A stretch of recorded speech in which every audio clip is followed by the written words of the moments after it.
Benjamin Netanyahu says a deal with Hamas to return the hostages held in Gaza has been reached, paving the way to end 15 months of war. The EU's migration chief says migrant deportations are a key priority for the bloc during a visit to Greece.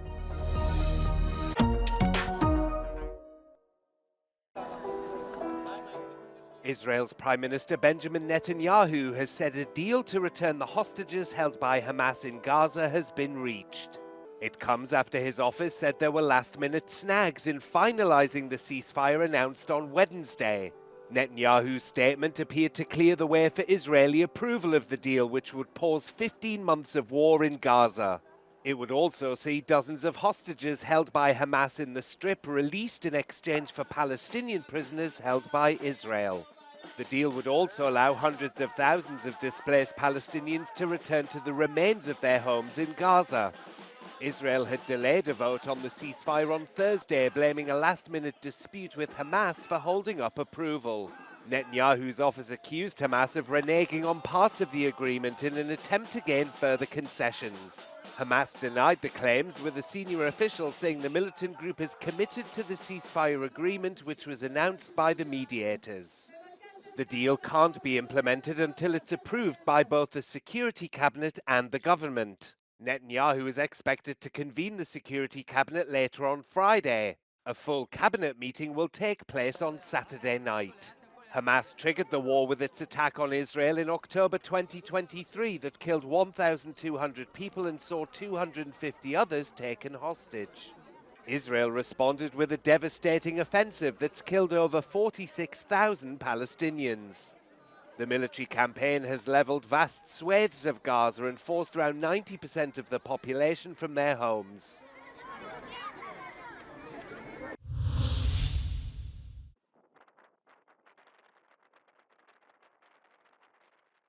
Humanitarian aid, funding and reconstruction. The European Union is ready to play its traditional role in the Gaza Strip. The 27 member states did not take part in the negotiations that led to a ceasefire agreement between Israel and Hamas on Wednesday, but despite this political distance, the European Commission wants to take immediate action on the ground. The European Union is ready to support the implementation of the ceasefire, including through our considerable humanitarian assistance.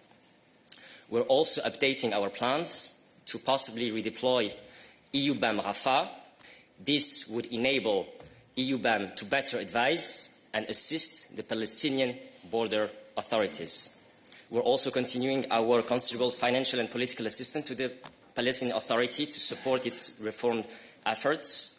On Thursday, the Commission unveiled a $120 million humanitarian aid package for the Palestinian enclave in 2025. The EU has the financial and political means to support the success of a ceasefire, and for some analysts, this involves the return of the Palestinian Authority to Gaza and the departure of Hamas. That would require pressure on President Mahmoud Abbas, who is the president of the Palestinian Authority.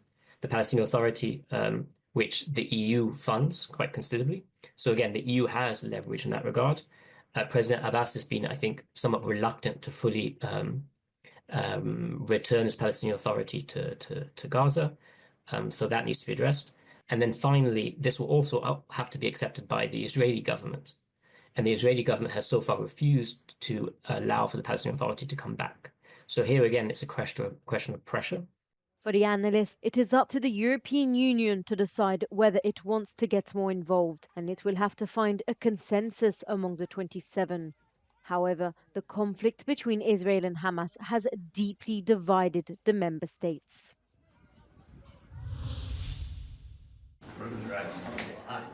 Senior UN officials have met Volodymyr Zelensky in Kyiv to discuss ways to strengthen humanitarian support for Ukraine. That comes as the UN launched a humanitarian appeal for $3.32 billion to support more than 8 million people affected by the war. The UN said the funding was to support critical assistance for around 6 million people living inside Ukraine. Some of the money will also go to the governments of 11 countries hosting Ukrainian refugees. This is the first visit we've done as a joint visit, and it's a sign of our solidarity is the whole UN family. Thank you. And I really want to start there that we've been with you throughout this war, and we're here to demonstrate that solidarity. Earlier in the day, Zelensky met Britain's Prime Minister Keir Starmer, who made an unannounced visit to Kyiv. The two leaders signed a 100-year partnership treaty, with Starmer pledging to guarantee Ukraine's security for a century. Zelensky said he and Starmer had also discussed an idea floated by French President Emmanuel Macron for Western troops to monitor a future ceasefire. Zelensky has been engaged in a flurry of diplomatic activity ahead of Donald Trump's inauguration next Monday. Trump in the White House is expected to signal a departure from the outgoing US administration's pledge to stand with Ukraine for as long as it takes to defeat Russia. On the campaign trail, Trump has been critical of the amount of money Washington has sent to Ukraine, both in military and humanitarian aid. He also indicated he wants Europe to shoulder more of the burden for helping Ukraine. Recently appointed French Prime Minister François Bayrou and his new government live to see another day. François Bayrou passed his first big test on Thursday after his minority government survived a no-confidence vote in parliament after the far-right as well as the center-left Socialist Party refused to support the motion that was backed by the rest of the left-wing coalition. To appeal to the Socialists, Bayrou, for example, promised to open talks to renegotiate French President Emmanuel Macron's highly unpopular pension reform.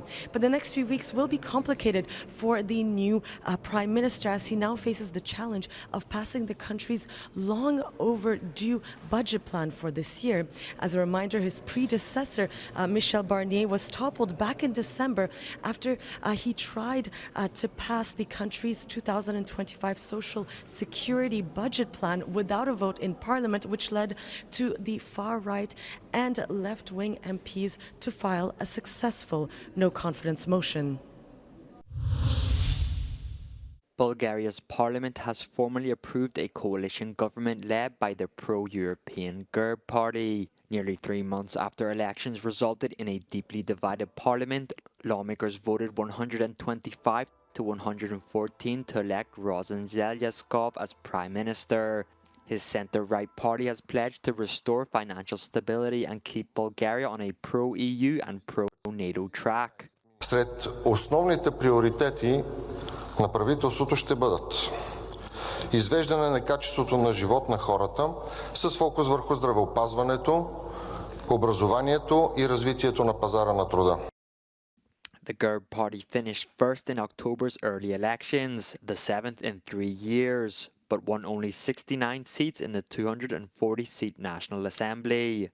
Zelyaskov and his party had made, quote, the necessary compromises addressing the ideological differences with its two junior partners, the pro-Russia Socialist Party BSP and the populist group There Is Such People.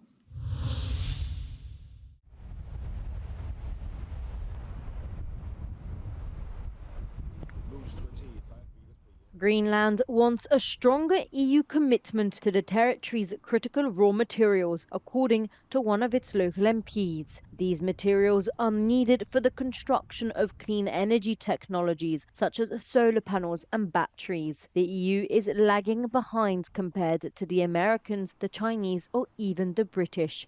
25 out of 34 minerals found in Greenland have been identified as critical raw materials in the European Commission study.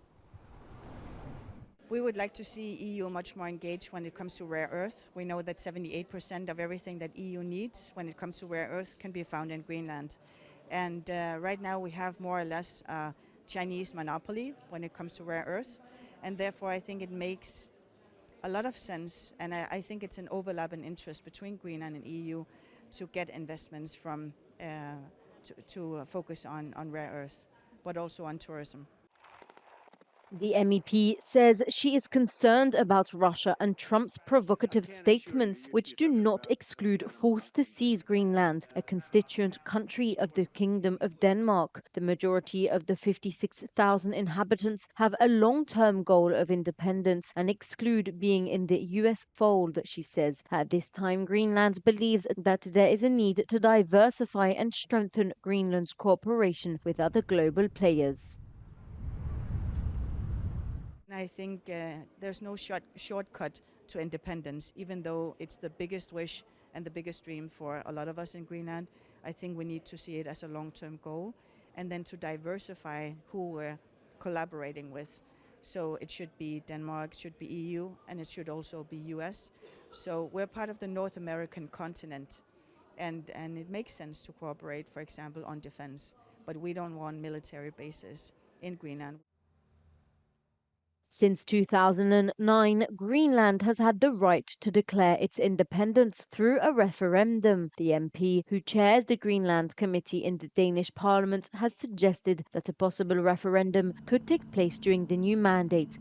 Parliamentary elections will be held next spring.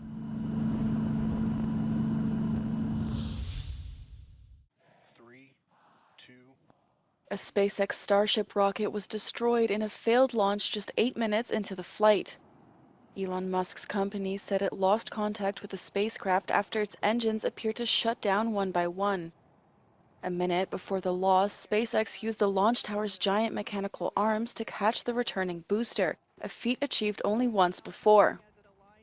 But the thrill of the catch quickly turned into disappointment for not only the company but the crowds who had gathered to watch the launch. A group of people visiting the Turks and Caicos Islands captured footage of the rocket ship's debris flying overhead as the wreckage left behind a colorful stream of smoke. It was supposed to make a near loop around the world on a test flight after launching from Texas.